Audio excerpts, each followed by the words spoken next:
CEO হঠাৎ লক্ষ্য করলেন মেয়েটি যেভাবে চুল বাঁধে ঠিক তার নিখোঁজ মেয়ের মতো।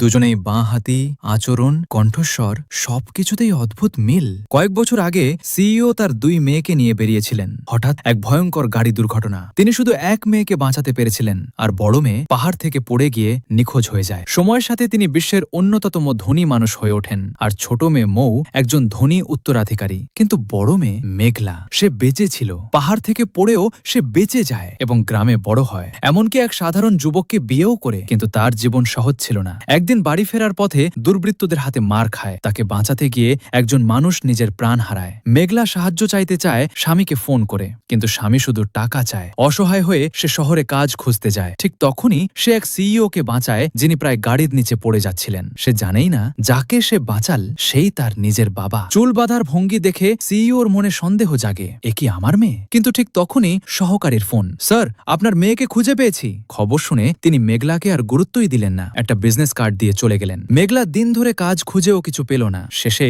সে সেই ঠিকানায় যায়, কিন্তু সেখানে যা দেখে তার পৃথিবী ভেঙে যায়। তার স্বামী অন্য এক মেয়েকে বিয়ে করছে। সে আর নিজেকে সামলাতে পারে না। স্বামী সব অস্বীকার করে, কিন্তু মেঘলা প্রমাণ দেখায়, ট্রান্সফার স্লিপ আর তাদের নাম খোদাই করা পুঁতি। সত্যি প্রকাশ পেতেই স্বামী তাকে মেরে ফেলতে চায়। ঝড়ো হাওয়ায় ভয়ঙ্কর মুহূর্ত। ঠিক তখনই মেঘলার অতীত ধীরে ধীরে ফিরে আসে। আমার বাবা মা নেই। লিনা আন্টি আমাকে পাহাড় থেকে উদ্ধার করেছিলেন। আমার শুধু নামটাই মনে ছিল মেঘলা। তুই কিছুই মনে করতে পারিস না? একটু আমার পায়ে আঘাত লেগেছিল।